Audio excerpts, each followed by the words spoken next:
Okay, so many of you may have already been introduced to object-oriented programming, either through your work in Python or other languages. Can people just give me a raise of hands if they know what object-oriented programming is, even if they don't use it, just if they know roughly what it is. Okay, so many people.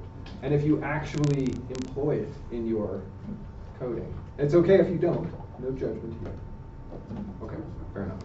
All right, so much of this will be review, but there are, I'm going to touch on a number of kind of modern coding concepts that some are related to object-oriented programming and some not, but I think they're worth talking about and being introduced. Okay, so yeah, as Adam says, I'm at Caltech. I primarily do computational modeling of galaxies, so I'm coming at this from a little bit different of an angle than some of the previous speakers who have more of an observational bent. But we'll see how that gives us any change in presentation here. So code should be what? And I say should with an asterisk because this is my opinion. But what do you guys think? What are qualities that you would like to have in the ideal of code? Like a perfect program that you've designed. What would you like it to be? Yes? Readable. Readable, yes. Probably the most important. Well, I'd say second most important. Correct. Correct. I would say that's most important. Yeah. Any other things? Correct. Readable. Robust. Robust. Yes. Efficient. Efficient. Yes. Efficient. In what ways could it be efficient? Takes less time. It's faster. Any other ways in which code can be? Takes up less memory. Less memory, yeah. And oftentimes you have to trade these two things. If you have something that's much more, it's quicker, well, it might be loading the entire data set into memory and taking up an enormous footprint in your computer, and you're just accessing that. Or vice versa, you might be able to keep it very small in memory, but you're constantly having to unload parts and load parts, and so it ends up being slower. So oftentimes these are trade-offs. Any other things that code should be? Yeah. Somewhat flexible. Flexible, yeah. Modular. Yeah. Snarky. Snarky. I would put that at the bottom of my list.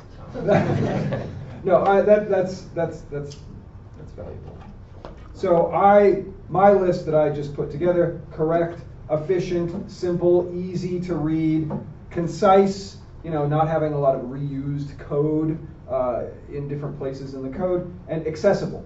But different people have different values here. But for the most part, we're agreeing on things. Now, some of the talks that we've already heard. So, for instance, Eric was talking about testing. Correct. The whole idea of code being correct is to have and remain correct. Is to have integrated testing and continuous integration with your code to make sure that the code doesn't stop being correct. So that's very important. And similarly, if you want to make your code accessible, it needs to be in some sort of repository where other people can access it. But in terms of efficiency, simplicity, ease of legibility, and being concise, these are kind of in the domain of object-oriented programming. So what is object-oriented program? In a nutshell, in an abstract sense, it's a programming paradigm based on the abstraction of objects to represent real-world environment enabling simpler, modular, and less redundant code. Okay, but what does that actually mean? Well, in general, you have three kind of types of programming. You've got procedural programming, you've got object-oriented programming, and you've got functional programming. I don't know how it was when you learned to code, but when I learned to code, I learned on my TI-81 calculator when I was very young. And that's primarily procedural. You're envisioning a bunch of actions or procedures that you want to execute, and you're going through them linearly. Sometimes this will be without any defined functions or procedures that encapsulate certain pieces of data, so you don't have to repeat that line after line after line. Sometimes not. In the case of a TI-81, I don't think it had the ability to write functions. So it was just like, do this other thing, do this other thing.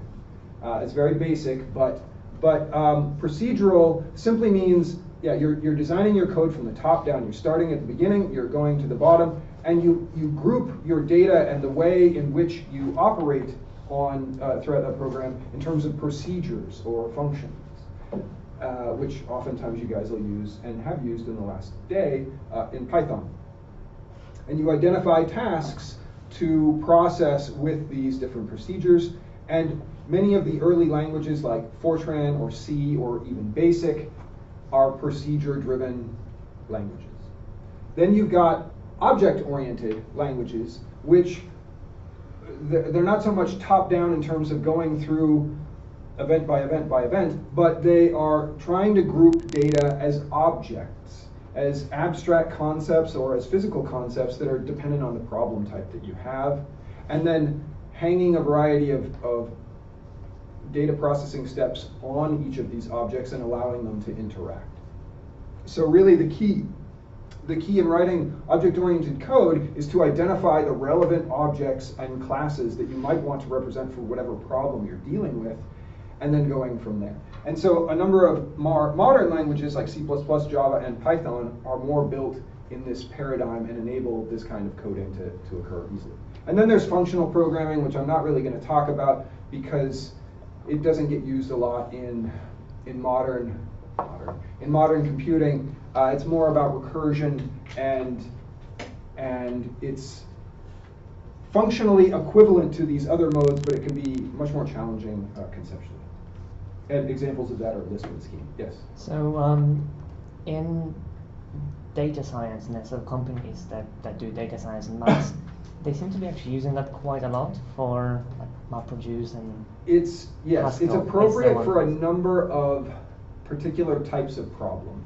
So I was always very curious whether that's actually applicable at all to us, because we are going to have massive databases as well. We are going to have massive databases. There will be parts of your code that could be functional in nature, and usually the parts of your code that will be dealing with this are recursive in nature. So it's a way of breaking down a problem so that it can simply be, essentially there are no data objects. There are no even data structures. It's all functions. And it's a way of tying all these functions together so that you get relevant information. And usually that means using recursion to a great deal. But it can be extremely efficient, but it's for a certain class of problems,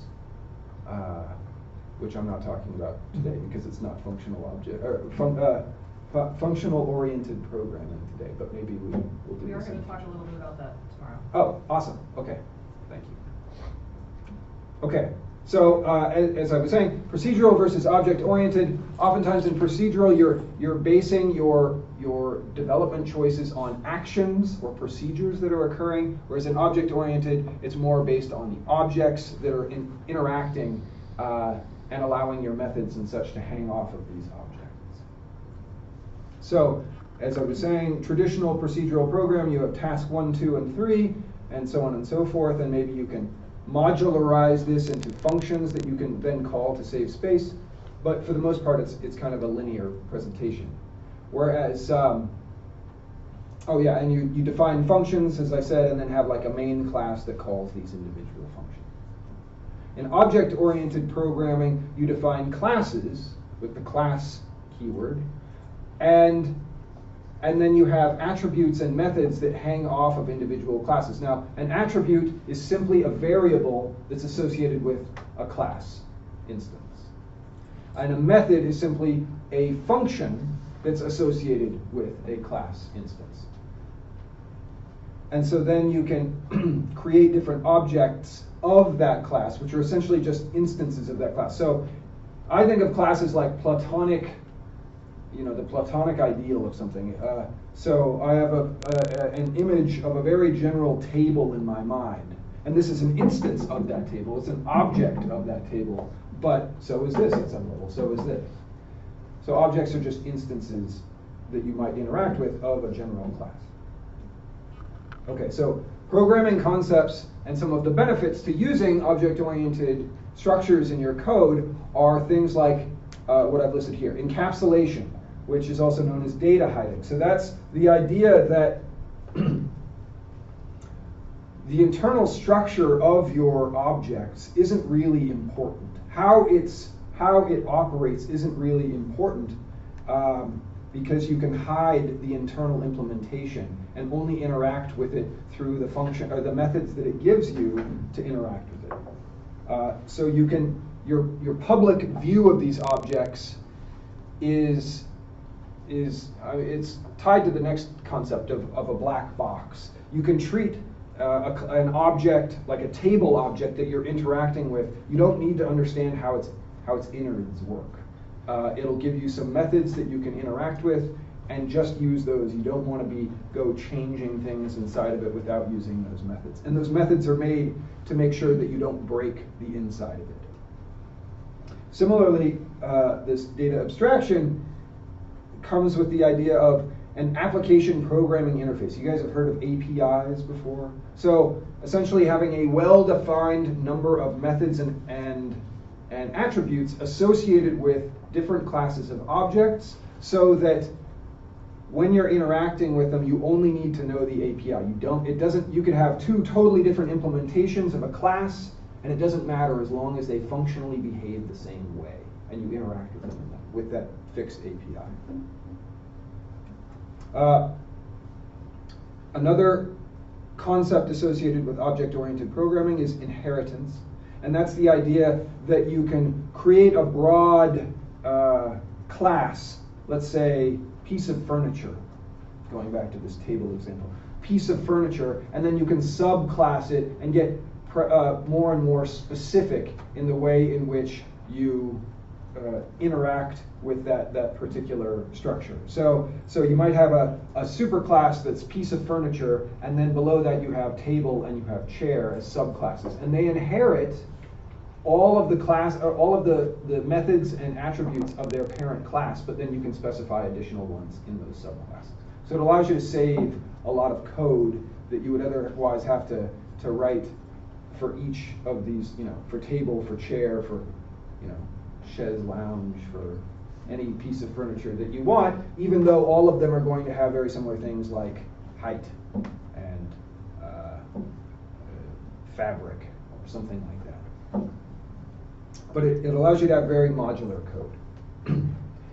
Polymorphism, as the name suggests, is allowing you to change this was my example that wasn't furniture that I got off the internet. So you have your general vehicle class, and then you have different types of subclasses that inherit all of the attributes of their parent class, but allow you to get more and more specific.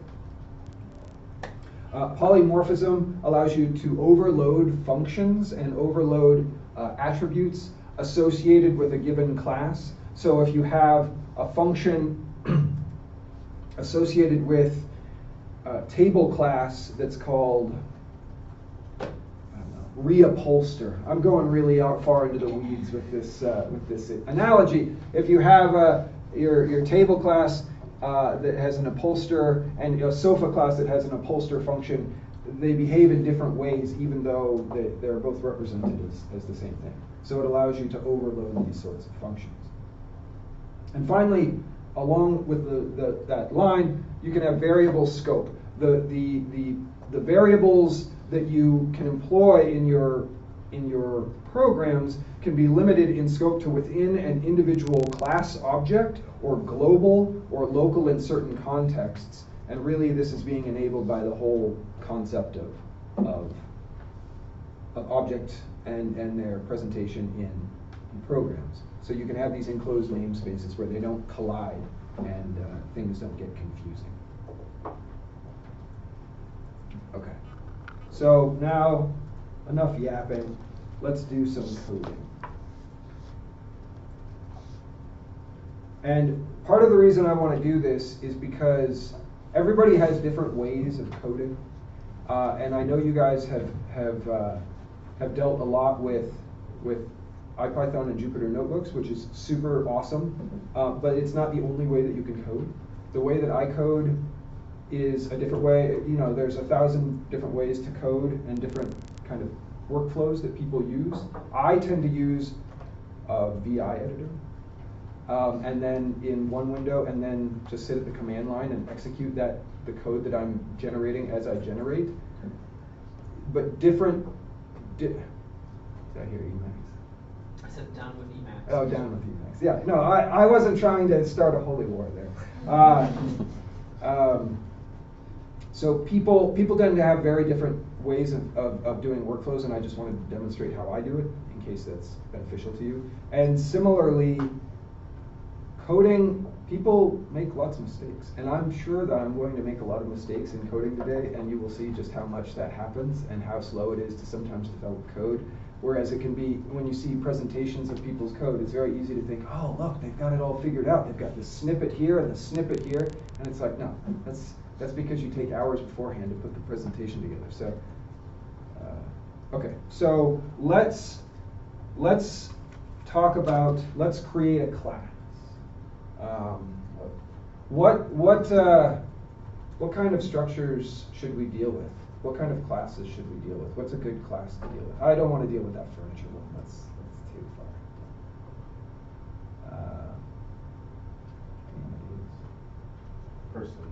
Person, great, thank you. So I'm just opening person.py. Is this too big? Is it too small? Here, I'm going to just have a little bit more space. There. Shoot, I'm doing too much in Tmux here. Okay. See, I'm already having mistakes with my life.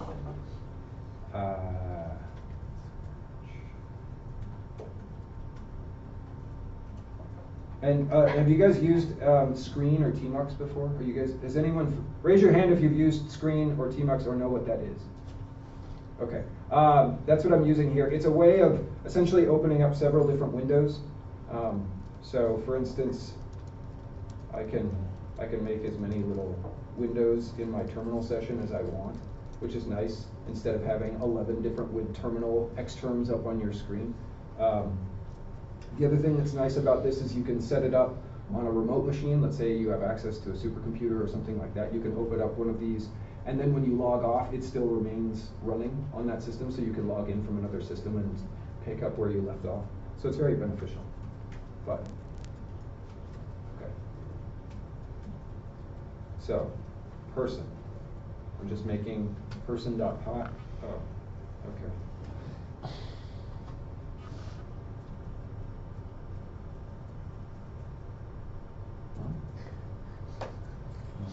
This was a bad idea. Person.py. Oh, it's a swap file. Okay. So I got rid of the swap file. Okay. All right. So let's define our class as person. Now, if we just wanted to do this in the traditional means, we might say an instance of this class, person1, equals, we'll define it, and then say person1, let's give them some traits like first name equals me, person1 dot last name. It's me again. Oh, no, it's not me. And person1, I don't know. I'm not going to put my social security. Phone number. Oh, also, I encourage, because we're not limited like Fortran or some previous languages, I encourage very verbose variable names and very verbose class names, because we can. And in a way, it self-documents your code. So when you're going back through your code, if you see p.fn, what's p.fn? Oh, it's person.firstname. Whereas if you see person.firstname, it's very illustrative, and you can figure out what the heck is going on. So I encourage you to use very long, well, not very long intentionally, but verbose variable names in class.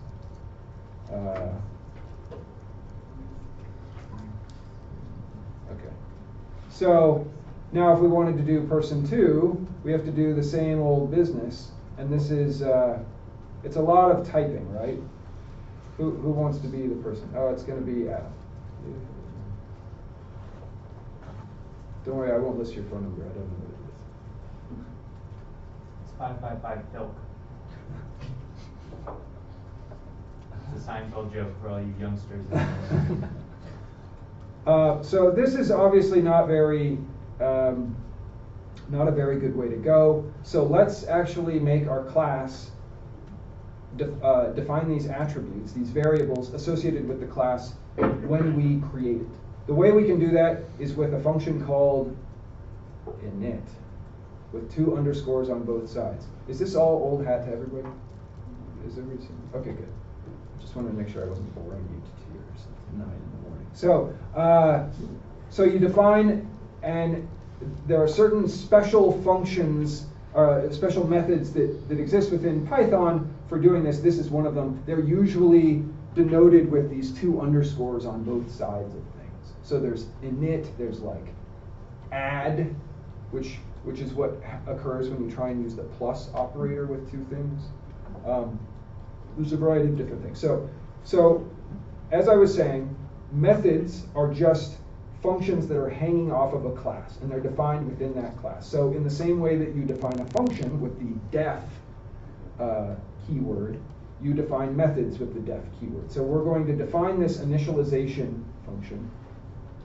And the other key to methods within a class is that you have to, the first argument of every method is self. They're very egotistical. They're very self-centered, these methods.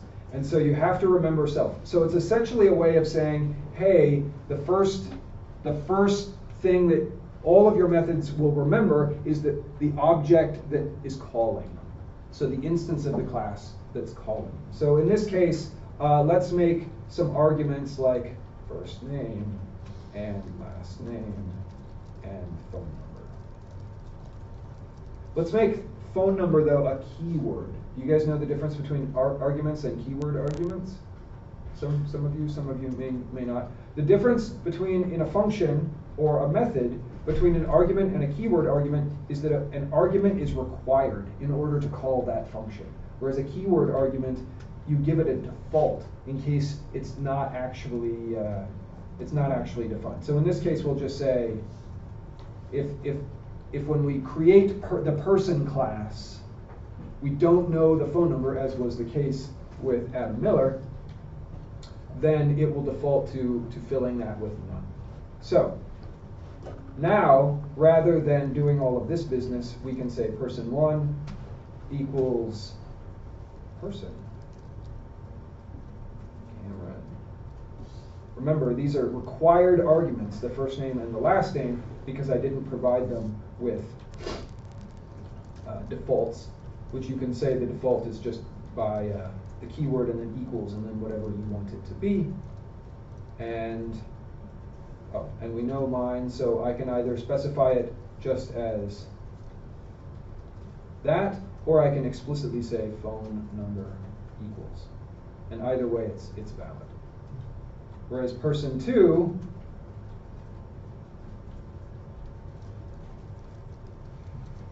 we just do that. So let's, I've been yammering here. Let's see if this code actually works. Let's just see if that works. So Python person.py. Oh, and it didn't work because I made a mistake somewhere. Indentation error. Oh, because you're right. I never did anything with it. Yeah. Okay. So, this is probably going to shrink this a little bit. Can you guys still see that? Okay. Okay. Good. All right. Yeah. I created. That was the problems of doing this. I created this function, but I never did anything with it. It doesn't have any. This init method doesn't actually do anything. So by default, we could just say pass. Pass means just go to the next step. Don't worry about it. It's okay. And it'll prevent things like that from breaking. Okay, yay. So it compiled and it ran. But let's actually make it store some information. So we passed first name and last name and potentially phone number to this person class in creating the object. Let's store that as internal variables or attributes of this class object. So let's set up a self first name equals the first name that we passed to it. And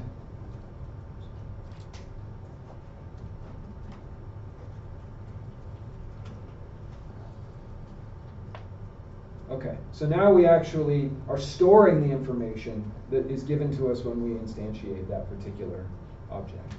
We'll see if it runs. Yay, it runs. Okay, great. So let's actually see what happens when we want to see person 1. Let's see what, oops.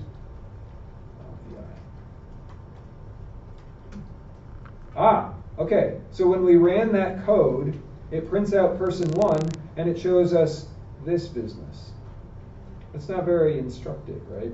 It tells us, oh, there's a person instance, but we don't know anything. We'd like it to tell us, oh, person 1 is actually Camel and Hummels, and maybe some information about that particular class object, but we don't have that right now. One way that we can display that is by defining another one of these built-in Python methods called repr for represent, or represent what is going on in the code. Now, again, like all class methods, you need to have the first argument be self, because they're very self-centered. And that's, in this case, that's all we need. We don't need any additional arguments or keyword arguments. And we simply want to return a string that is what we want displayed when someone types print in that particular class object. So in this case, let's just say return, person, and then first name.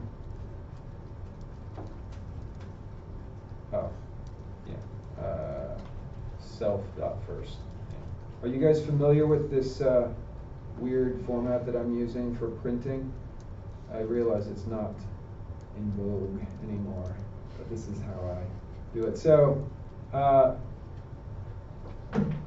%s to represent a string, and then I follow it up with a %, and then the variable that I want to pass to that in order. I realize what's more commonly taught now is to use .format and then pass the variables that you want to go into your string.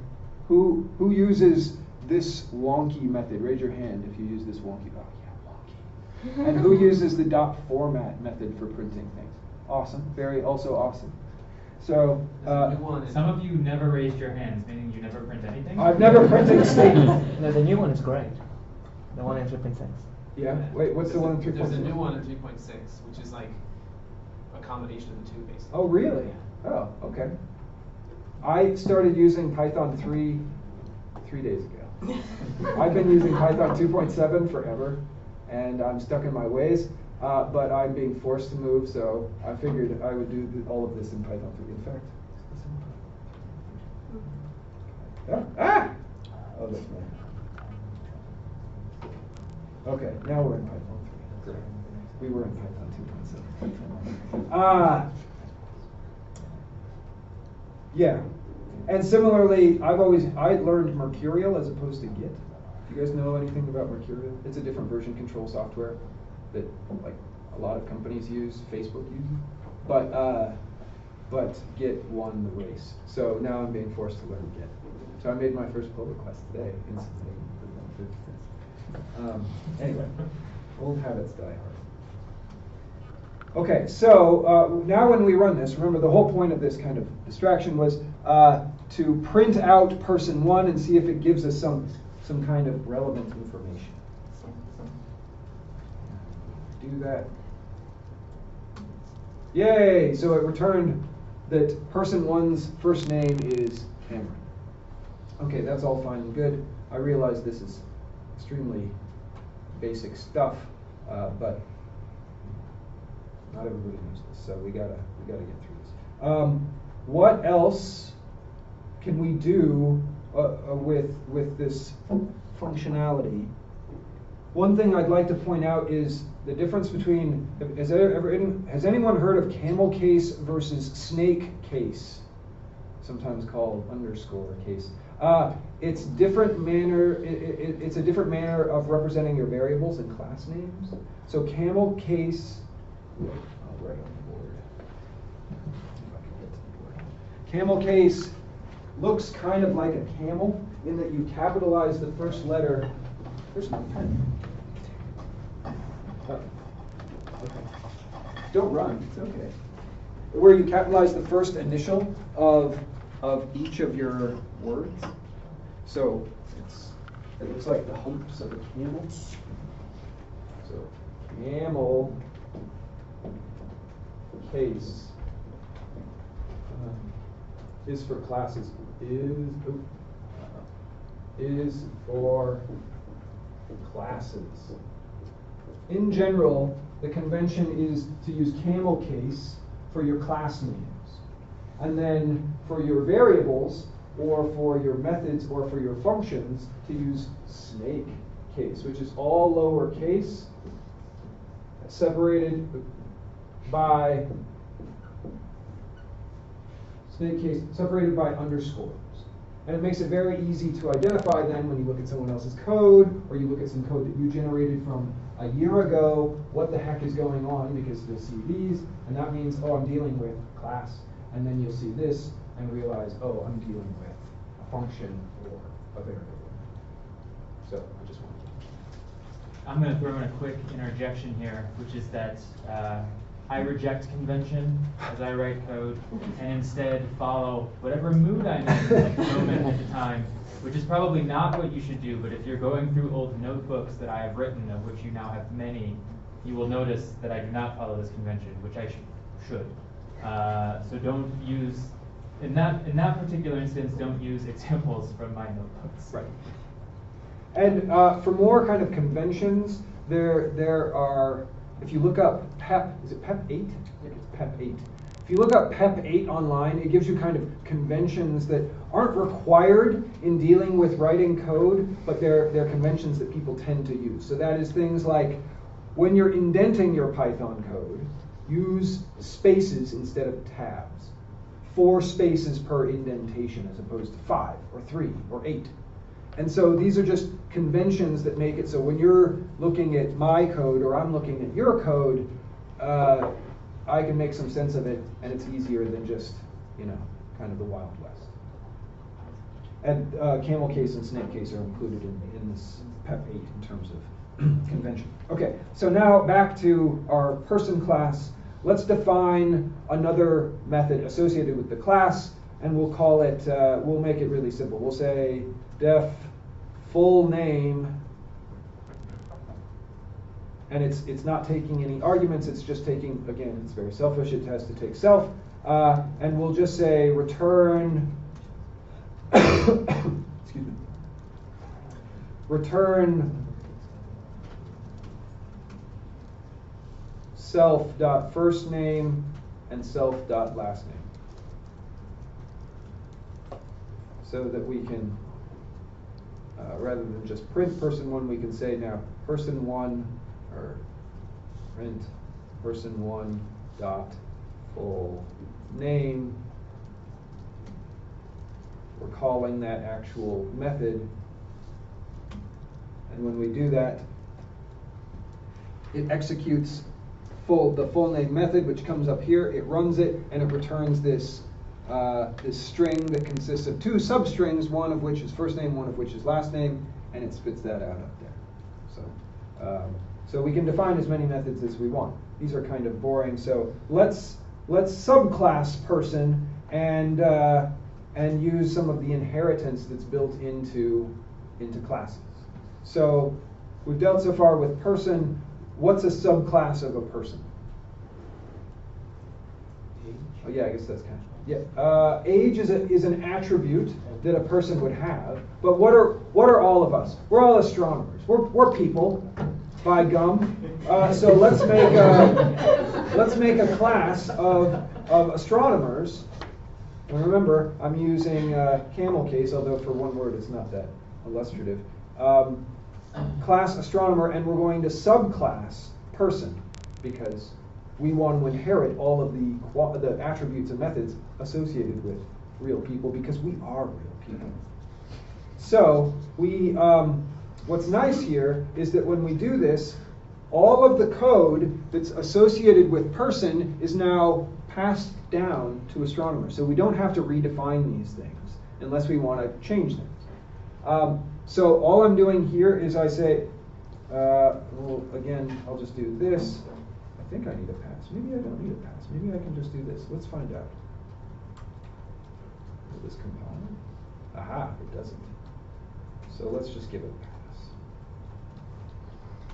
Ta-da. Okay, so now let's create an instance of an astronomer. We'll say astro1 equals astronomer Lucien Wolkowicz.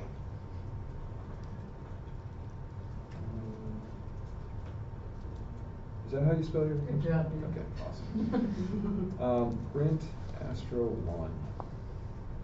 So we haven't defined, for this class, we haven't defined the initialization, the underscore init method. We haven't defined the repr method for properly displaying it. We haven't even defined full name, but because we haven't, but we inherit all of those from the parent class. So when we execute this, oh, then it breaks.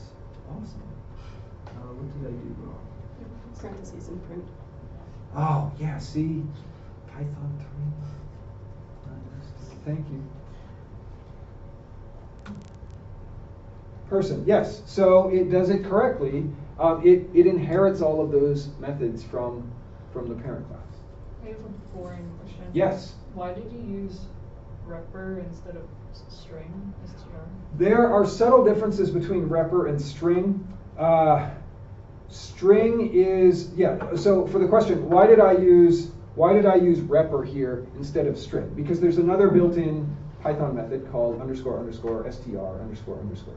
That's right? I think that's right. And there are subtle differences between the two.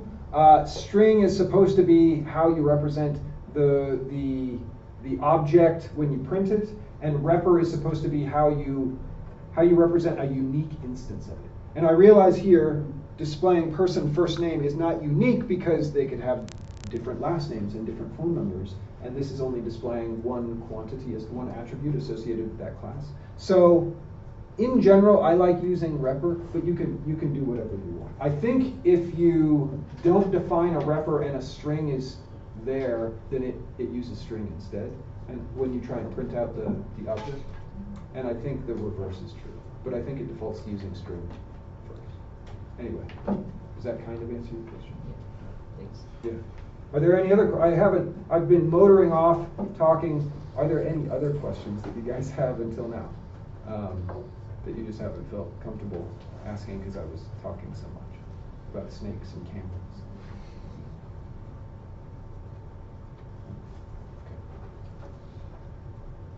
Okay, so what are other things that astronomers can do and things that might define them?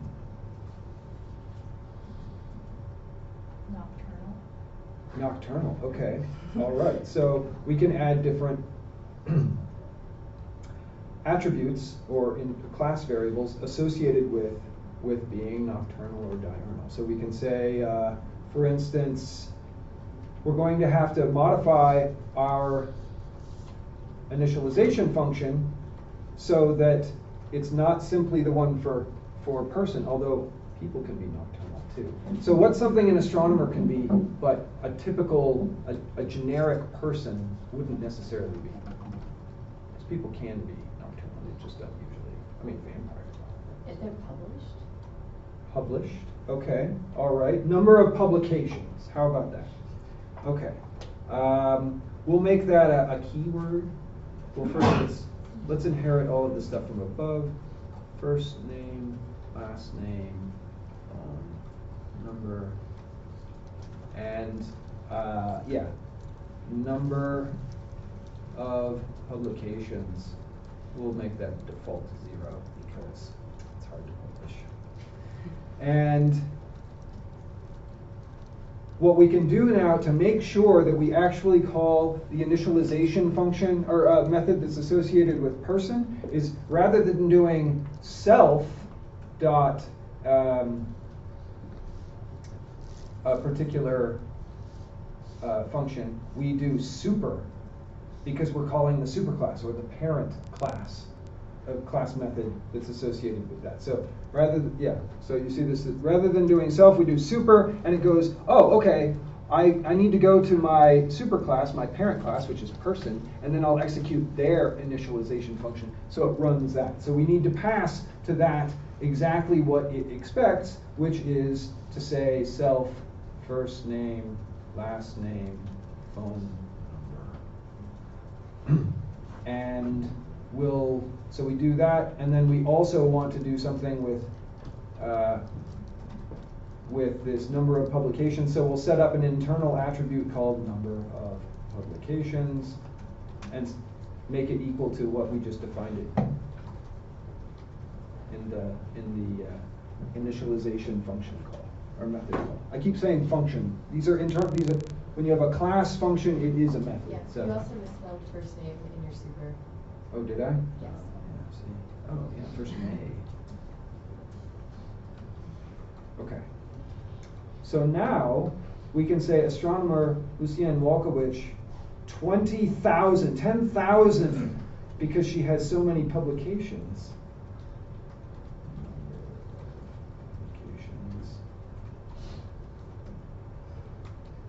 And, well, let's just see what happens.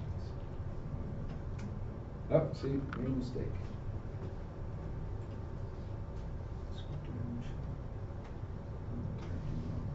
Oh. Does anybody know what I did wrong? In your super, Self? do you need to include your number of publications? Or do you have to include self? No, I don't need to include the number of publications because this, when I call this, it's actually executing that. And that doesn't have a number of publications. But what was the other suggestion? Do you actually have to include self? Maybe I don't. Let's see. Oh. Received a string. Oh, yeah. So maybe it's. Is it this? No. Who knows? Anybody know? This is getting kind of messy. Let's do it.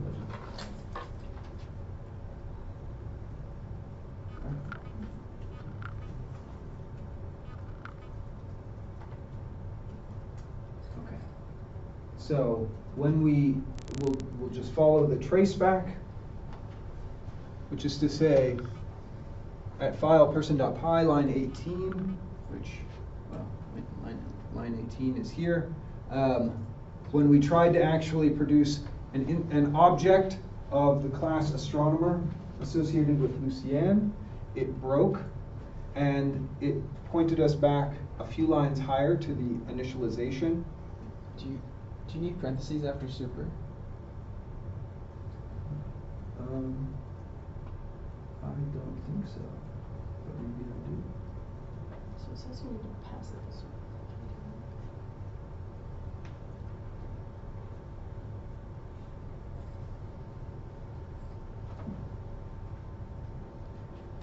What, you mean like this? Yeah. Thank you. Okay, good. So we just were missing parentheses in calling the superclass's initialization.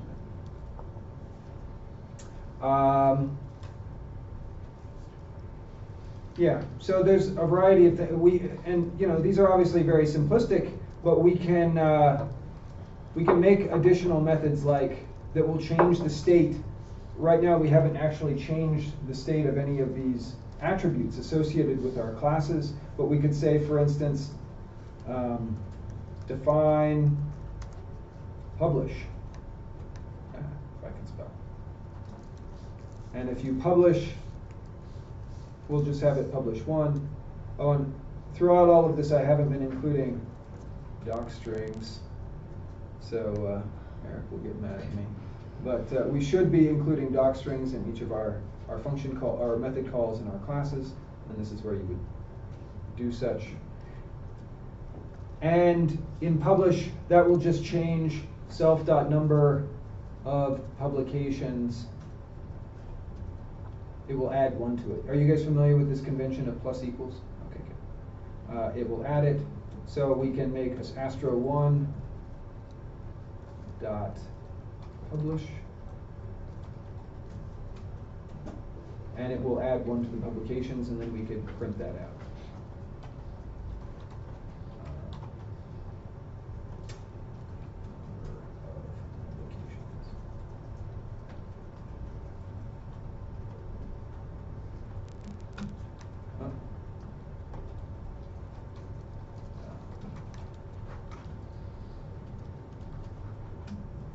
Yay. So now, Lucienne, you have 10,001 publications. Congratulations. Yeah. If only it were that easy. Other things that I wanted to, well, first, are there any other questions associated with what we've covered here? No? Is it pretty straightforward? Yeah. So when I try to run mine, I added the parentheses after super. But then it says super takes at least one argument, 0 data. Did you give it, oh, really? Super itself does? You could give it self. That might be sufficient. Well, no, self's not going to mean the same in this context. Really? I have the same. Is it Python 2? Yeah, what version of Python are you using? That's 3 convention, I think. Oh. Yeah, maybe remove the 2 parentheses for Python 2 in general, and that might actually function correctly. Do you know with Yeah, so in Python 2 you have to, that's essentially object, right? Right, so just give it You super. don't, that's don't. not true anymore in Python 3, so you don't have the parentheses at all in Python 3, unless you subclass it with something on purpose. Right, okay. So does it execute for you if you remove the parentheses in the Python 2 instance that you run? So then this descriptor init requires a super object but receive a string. Oh wait, sorry, you're on 2, not 3, right? Yeah. Yeah, sorry, it has to be object. So not just parentheses with nothing in it, but the word object, all lowercase. Oh. So it's super parentheses object. That's right. I think that's what you're doing. I think so. Wait, sorry, no, you're talking about the super call. I'm sorry, I thought you meant the actual class definition. No, No, super so call. in Python 2, you can't use super with no arguments. I think the first argument would be astronomer, and the second argument would be self. Called right capitalization. Yeah, sorry to get into the weeds here with discrepancies between Python 2 and 3. It didn't do it, but I could probably just find it. It's either astronomer self or self astronomer. Cough, cough, times 3. Yeah.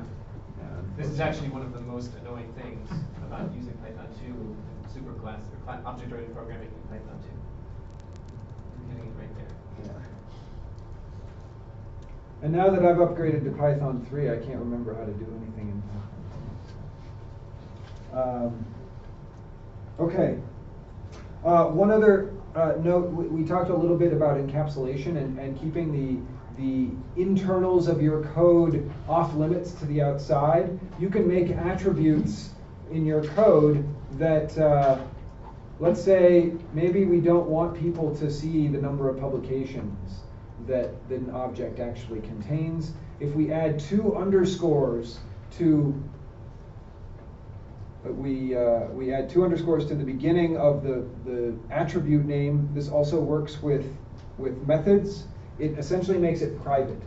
So if somebody tries to access that directly, they can't see it. It's private. It's totally closed off from the outside world. So this is useful for preventing people on the outside from or just random users when they execute your code from accessing the internals and changing them willy-nilly. That could end up with bad results or breaking the methodology of the code. And so in this case, in order to change number of publications, it either needs to be set at runtime, at initialization time, where you set it directly in a keyword, or you need to publish. You can't just say, and just like in the real world, I can't all of a sudden say, I have 5,000 publications. I have to actually go through the API and produce. I have to publish in order to increase my publication count. So this is creating a formal way of interacting with that variable that would otherwise be inaccessible because it's been made private. And of course, we'd need to change all instances of number of publications here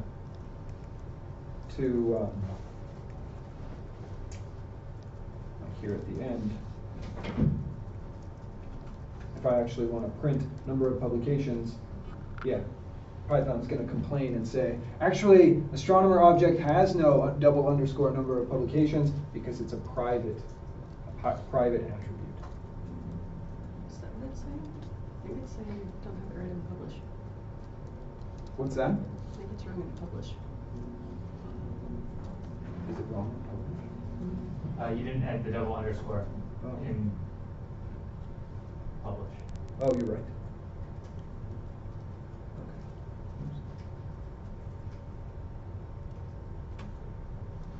Okay.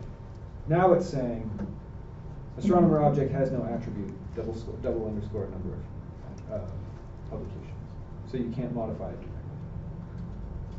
directly. And what else did I want to touch on? I wanted to touch on one way. Have you guys used? I have a question about that. Yeah, sure. So now that it's private, is there still a way to see the value then of that private variable? Not unless you've created a method that does that. So you guys may have encountered this when using matplotlib. Matplotlib is very in favor of using getters and setters to change internal variables so that you don't break their internal structure. So if you want to change the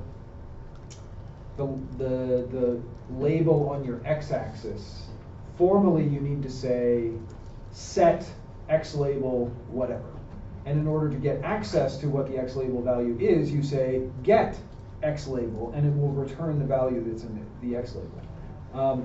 That is kind of formally what you're supposed to do in terms of Python object-oriented coding to prevent people from modifying these internal variables that could break things. But it isn't always used. And I actually don't think it's the best thing to do. I think it's better to have access to the internal variables so you can see what's going on, as you were suggesting. You had a question first? I was just going to say that, so technically you can still access the underscore number of publications, but you have to do a weird call where you have to do astronomer dot underscore astronomer underscore. Exactly.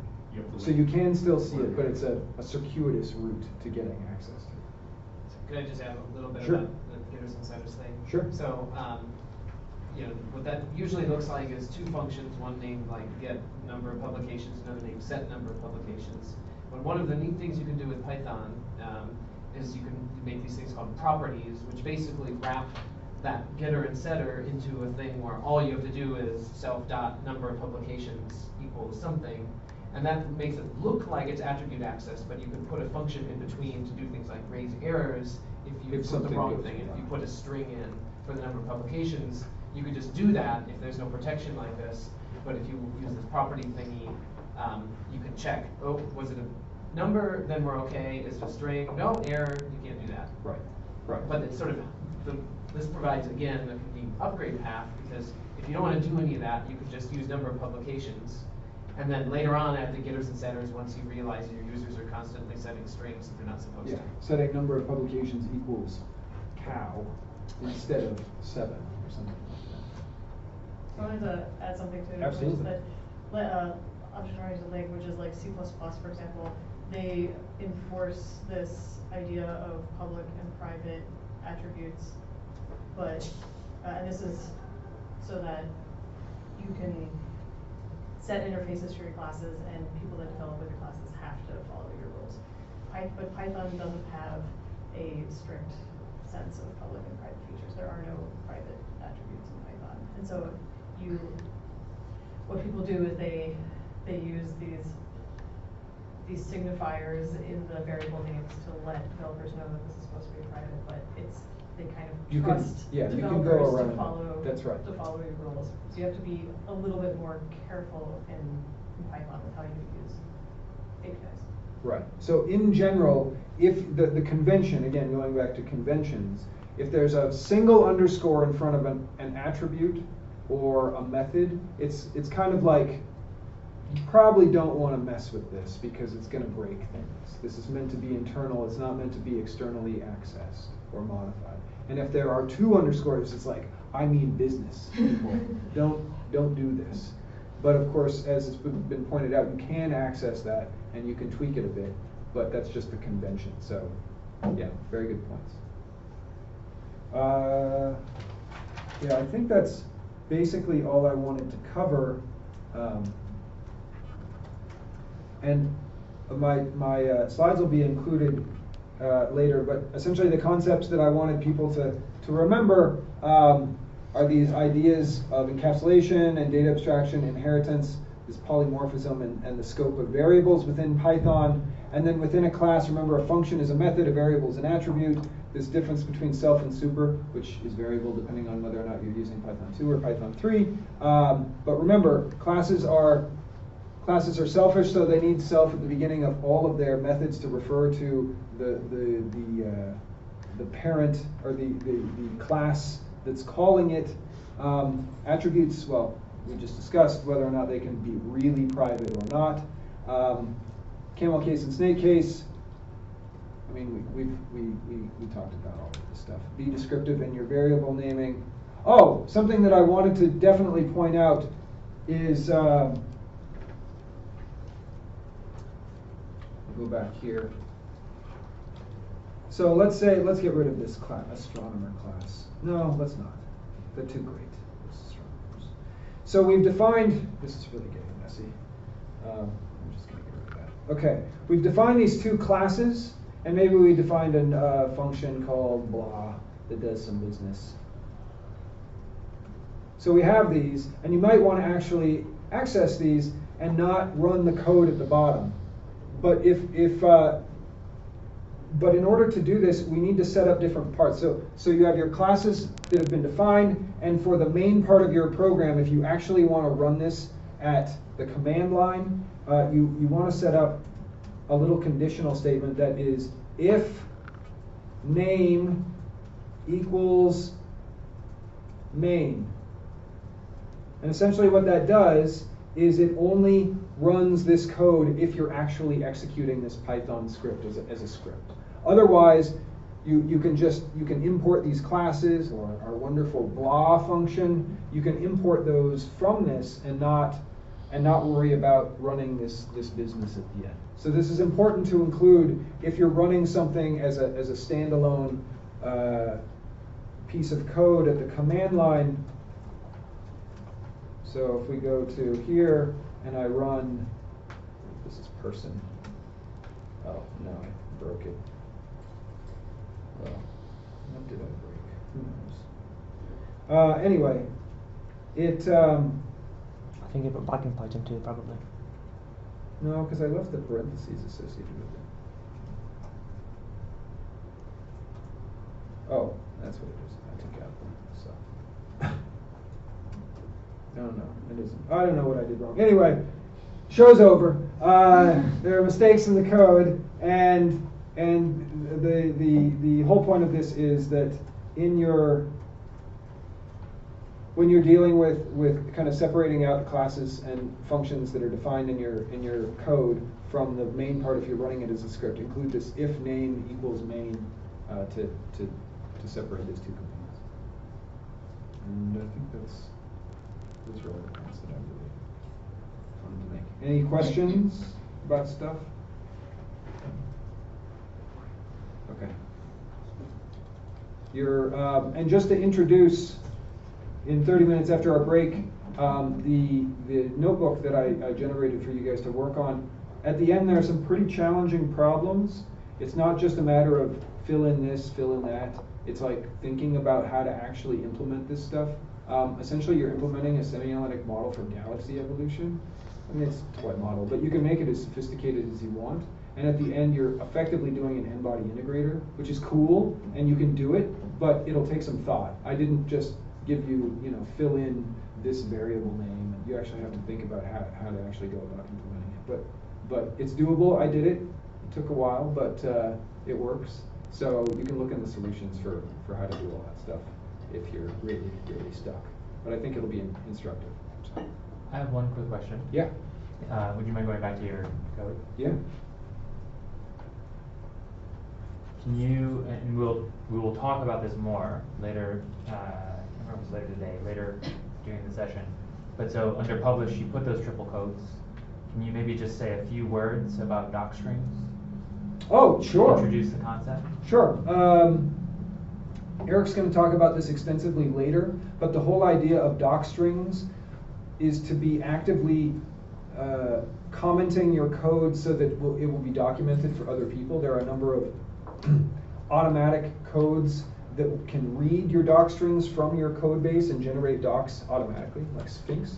But in terms of someone who's just going through the code here, I mean, we were pretty good about dealing with basic concepts and naming our variables and classes very verbosely. But if someone encountered this class person and didn't know what the heck was going on, it might be useful to name it, or to give a docstring that just gives basic information like a class representing a person, and requires arguments for first name, last name,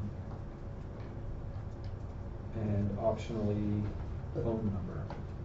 That sort of thing. So that when you're going back through this, I mean, honestly, when I'm documenting my code, I'm pretty good about it because I know that when I go back to that code in 3 months, I'm not going to know what the heck I was doing. So really, people talk about documentation as being an altruistic gesture. It can be really selfish too, because you probably, you're in the moment and you're like, oh, this is a great idea how I'm going to lay out this code. It's going to be Shazam, and then you come back to it 2 months later and you're like, what was this idiot thinking? I don't know what's going on here.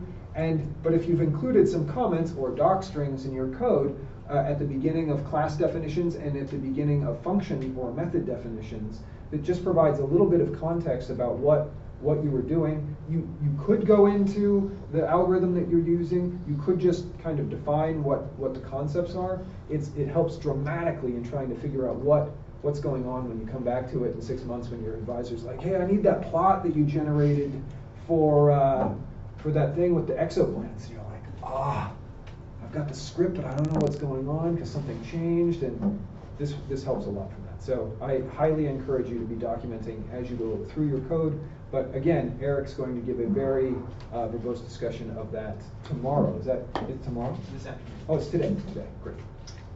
Yeah, and also note, I think many of you are familiar, right, in IPython or a notebook, you can throw a question mark at the end of a function or a method or a class that you don't know what's going on, and you're just getting the doc strings in that case, right?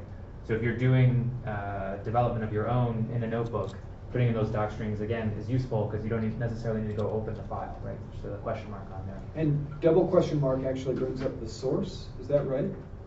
Okay. This will come up in. Okay. Yeah. Sorry. We're trying to do all of your talk before you get to do your talk. Great. Okay, let's thank Cameron. You can stop the recording. All right, great.